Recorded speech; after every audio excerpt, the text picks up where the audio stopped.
जय हिंद, जय भारत, जय छत्तीसगढ़। स्वागत है आप सभी का एजुकेशन हब में। पिछली क्लास में हमने देखा था थोड़ा सा संगम वंश के बारे में बताया था और थोड़ा सा हमने चेर वंश के बारे में देखा था। संगम वंश, संगम काल जो है वो संगम था, मतलब जो उस समय के इतिहासकार थे, तमिल इतिहासकार, उस समय तमिल साहित्य के बहुत सारे ग्रंथ उस समय लिखे गए थे। संगम बुलाया गया था, 3 संगम बुलाया गया था अलग अलग समय पर, ठीक है।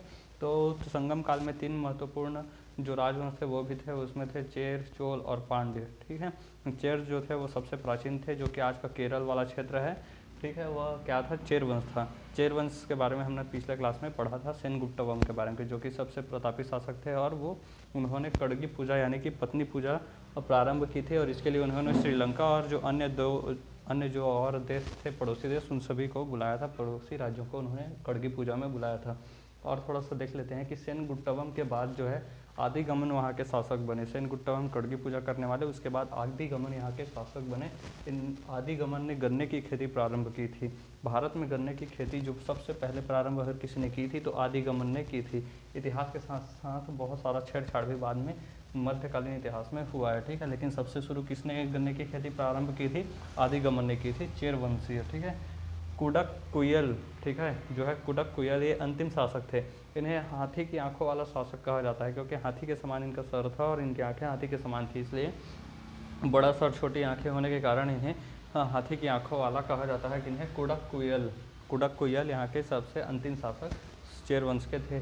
चेर वंश के समय में, मतलब ये कुडक्कुयल थे, इनके समय में पेरुंजरेल जो थे, पेरुंजरेल पीरपुरई, ये विद्वानों का संरक्षक माने जाते थे। देखिए, विद्वान जो होते थे उनका संरक्षक बहुत ही जरूरी है, आज भी जरूरी है, ठीक है। तो हर समय कोई ना कोई उनका संरक्षण करने वाला होता था। तो पेरुंजरेल पीरपुरई, ठीक है, ये जो है ये व्यक्ति इस समय के विद्वानों के संरक्षक थे। 190 ईस्वी में, यानी कि लगभग दूसरी सदी के अंत तक, ये जो चेर वंश है इसका समाप्त हो गया था, वंश विहीन हो गया था। इसके बाद फिर पांड्य वंश के बारे में देखते हैं। देखिए, पांड्य वंश जो है इसका अर्थ होता है प्राचीन देश। चेर का अर्थ होता है, चेर का अर्थ जो शब्द है चेर वंश में, वो चेर, उसका अर्थ होता है पर्वतीय प्रदेश, और ये जो पांड्य है उसका अर्थ होता है प्राचीन देश, ठीक है। ये जो है इसकी राज्य भाषा तमिल थी। तो चेर की राज्य भाषा तमिल थी। यह मातृसत्तात्मक था, यानी कि माताओं के नाम से, मतलब जो वंश है, पीढ़ी है, चलता था। जैसे हम लोग को अपने पिता के नाम पर जाना जाता है, उसी प्रकार इस समय माताओं के नाम पर जाना जाता था। ये जो समुद्र किनारे होने के कारण दक्षिण में, ये जो है तमिलनाडु के दक्षिण भाग में स्थित है। समुद्र किनारे स्थित होने के कारण मोतियाँ यहाँ बहुत अच्छे से मिलती थी और मोतियों के लिए यह प्रसिद्ध था। पांड्य राजाओं ने ही तीनों संगम का आयोजन किया था। जो संगम काल अभी हम लोग पढ़ रहे हैं, 3 संगम हुए थे, ठीक है। इन तीनों संगमों का जो आयोजन है पांड्य वंश के शासकों ने ही, पांड्य राजाओं ने ही किया था।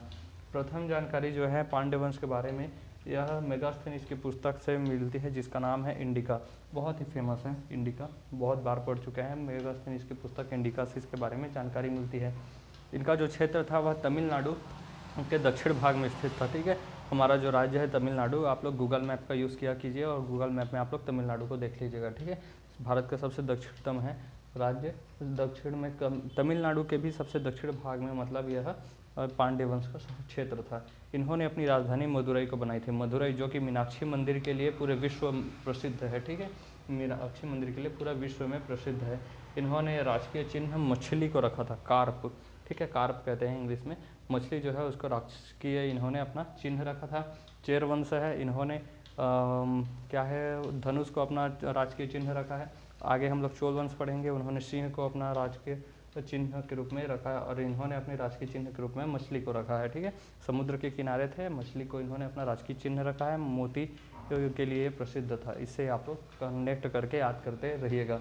प्रथम जो शासक है ये नोडियोन थे, ठीक है। इस समय के प्रथम शासक, पांड्य वंश के प्रथम शासक जो है वो नोडियोन थे। इन्होंने समुद्र की पूजा करना प्रारंभ किया था। देखिए, हर चीज़ इनका ना समुद्र से रिलेटेड है। मोतियों के लिए प्रसिद्ध है, मछली इनका राजकीय चिन्ह है, समुद्र की पूजा करते हैं, ठीक है।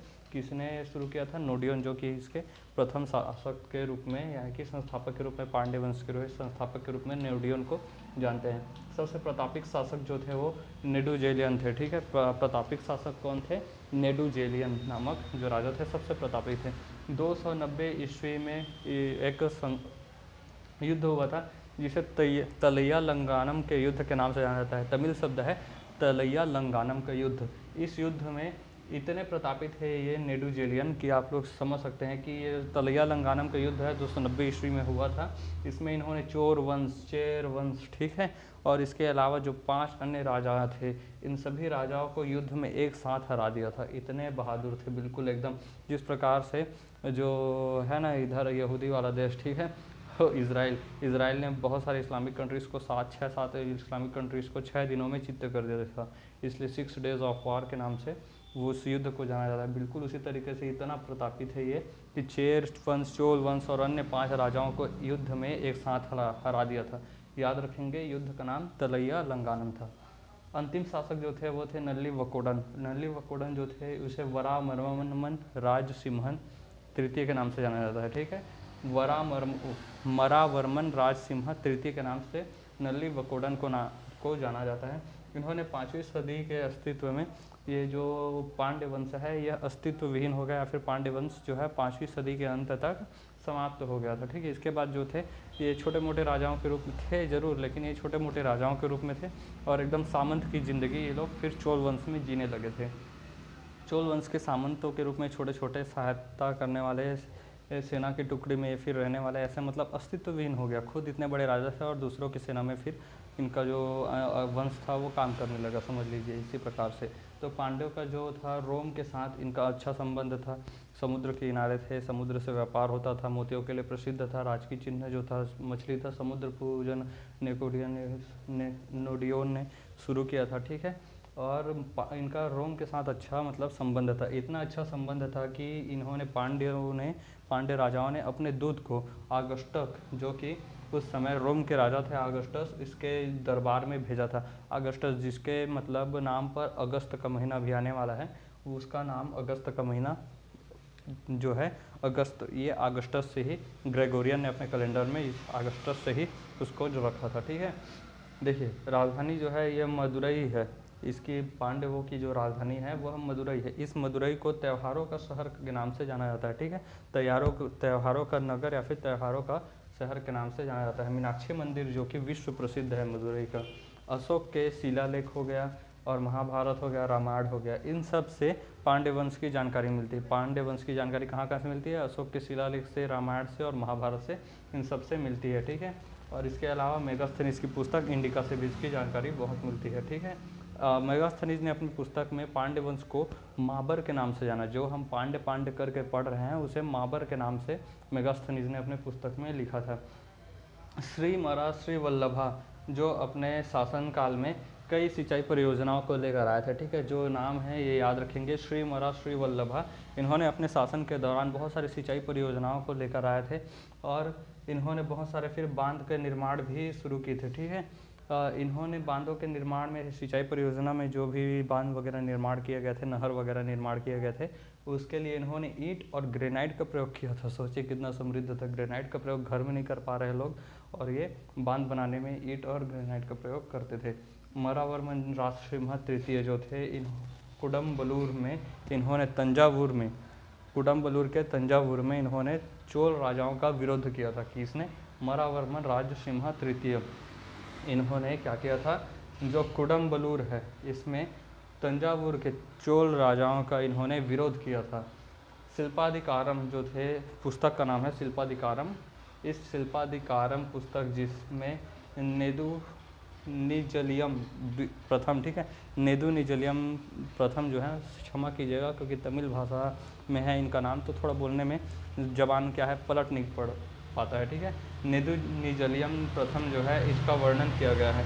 तमिल साहित्य का यह प्रथम महाकाव्य के रूप में जाना जाता है। किसे? शिल्पाधिकारम को, ठीक है। शिल्पाधिकारम को तमिल साहित्य का पहला महाकाव्य के रूप में जाना जाता है। इतना सब जो है महत्वपूर्ण छोटी छोटी चीज़ें हैं, इसको आप लोग अच्छा से समेट के लिख के याद कर लीजिएगा। और इसके बाद हम लोग पढ़ेंगे चोल वंश के बारे में। हो सके तो क्लास रेगुलर लेने की कोशिश अब की जाएगी। मिलेंगे नेक्स्ट क्लास में, तब तक के लिए जय हिंद।